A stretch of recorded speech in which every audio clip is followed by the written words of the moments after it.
તો અત્યારે આપણે આવી ગયા છે મોડીઠા સ્કૂલમાં, જ્યાં આચાર્ય શ્રી હિરણ સાહેબની બદલી થઈ રહી છે।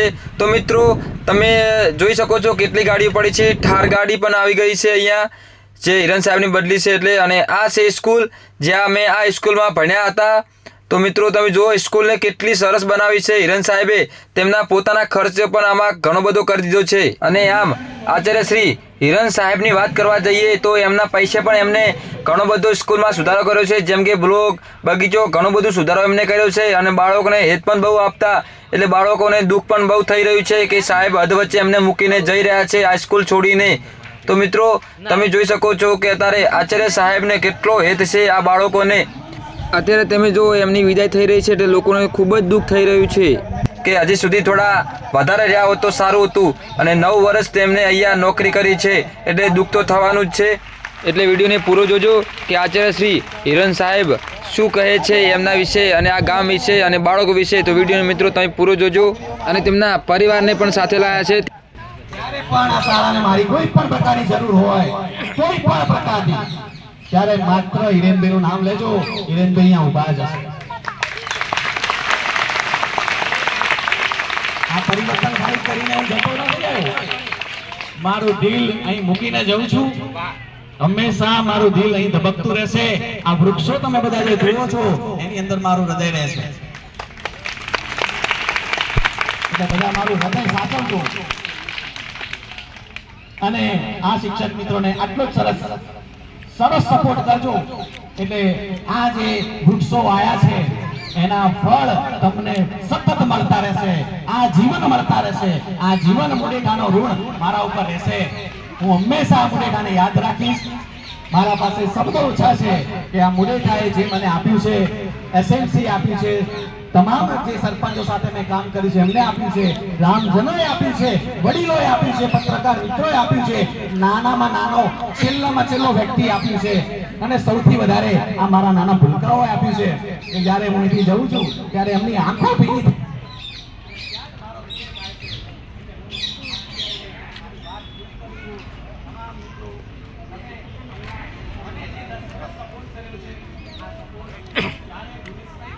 ક્યારે ભૂલીશ નહીં। બસ તમારા બધાના આશીર્વાદ આપજો, કારણ કે હું જે જગ્યાએ ગયો છું ત્યાં ઈશ્વર મને ખેંચીને લઈ ગયા છે। કારણ કે હું જે જગ્યાએ ગયો છું ત્યાં એટલા બધા ગરીબ બાળકો છે કે ત્યાં એમને પહેરવાના કપડાં પણ નથી, એટલે ઈશ્વર મને લઈ ગયો છે, હું ગયો નથી, મને લઈ જાય છે કે હવે અહીંયા કામ પૂરું થયું છે અને હવે બીજી જગ્યાએ કરવાનું છે। અને મેં સ્ટાર્ટ કરી દીધું છે મિત્રો। તમે થોડા સમય પછી એ બધા જ વસ્તુઓ સાંભળશો, ત્યાં પણ એ લોકો સુધી, એ બાળકોને પણ અહીંયા તમને મેં જે આપવાનો પ્રયત્ન કર્યો છે એ બધો જ પ્રયત્ન હું તમારા સુધી એ બાળકોને પણ આપીશ। એ બાળકોને મારી ખૂબ વધારે જરૂર હતી, હવે મેં અહીંયા 10 વર્ષ આપી દીધા છે। અને મારા પરિવારના બધા જ સભ્યો, મારા સાસુમાં અહીંયા હાજર છે, એટલે હું આખું પરિવાર લઈને આવ્યો છું। એટલા માટે લઈને આવ્યો છું કે મેં આ કામ કર્યું છે, તમે બધા જુઓ અહીંયા, એટલે આજે તમારું એક કામ વસૂલ થઈ જાય। મેં ક્યાંય ગયો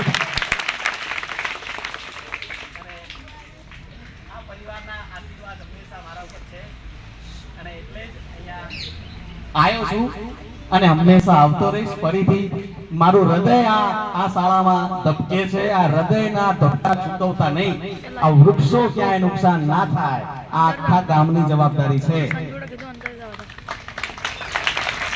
કારણ કે મારું હૃદય ધબકે છે અને આ જે બાળકો બેઠા છે ને એની અંદર મારું હૃદય ધબકે છે, એટલે આ બાળકોને ખૂબ ભણાવજો, ક્યાંય અટકવા ના દેતા। સરકારે એટલો સરસ મજાનો પ્રક્રિયા બનાવી દીધી છે કે બાળકને છેક નાના ધોરણથી લઈને ઉપલા ધોરણો સુધી શિક્ષણમાં ક્યાંય અડચણ આવતી નથી, એટલે બાળકોને પણ ભણાવજો। મારી વાત અહીં પૂરું કરું છું। જય રાખવા ઈચ્છો તો પણ બંધ રહી શકે નહીં।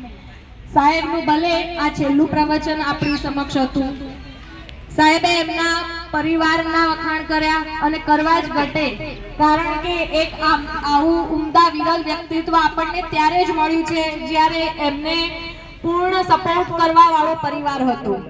એટલે આપણે એમના પરિવાર માટે બધા તાળી પાડીશું અને એમને વધાવીશું।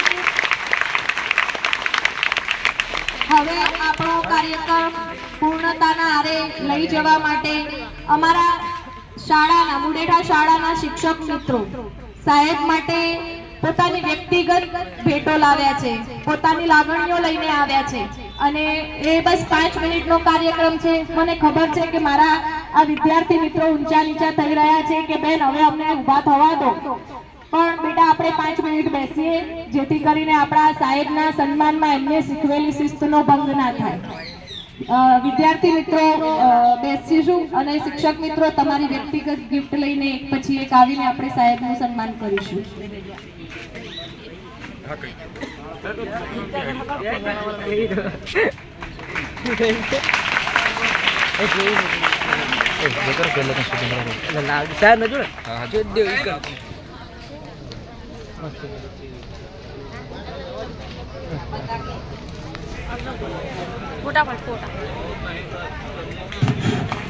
અમારી શાળાના પૂર્વ શિક્ષક અને તમારા મુડેઠા ગામના વતની એવા શ્રી સાગરભાઈ દેસાઈ, જે એક શિક્ષકમાંથી મહેનત કરીને પોતાના નામની આગળ ડોક્ટર સાગરભાઈ દેસાઈ લગાવી છે અને હાલ પ્રોફેસર તરીકે પોતે રાધનપુરમાં કોલેજમાં ફરજ બજાવી રહ્યા છે.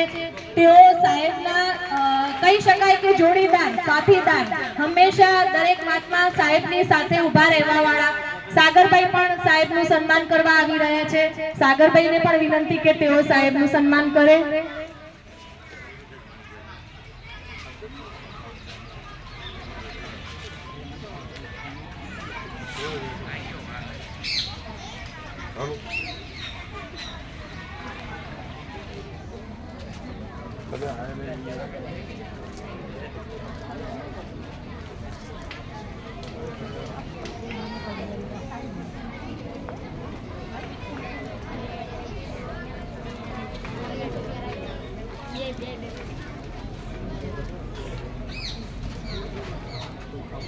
હાલે ક્યાં હાલે કરી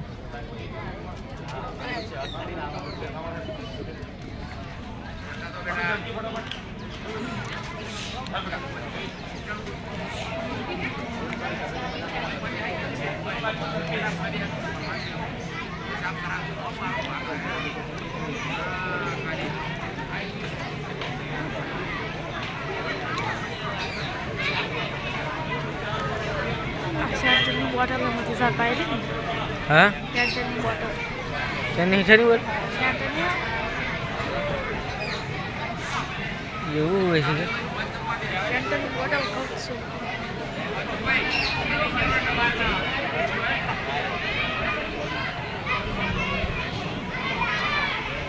મોટા પાડ્યો એ તો હાથે હાથે પડી જ જાય.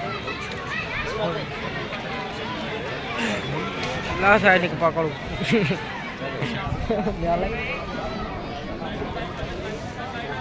રોવા મળ્યા રોડ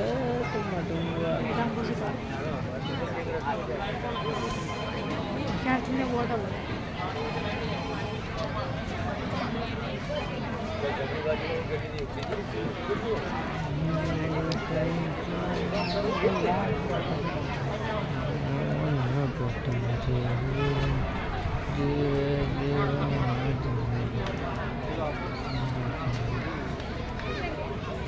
हेलो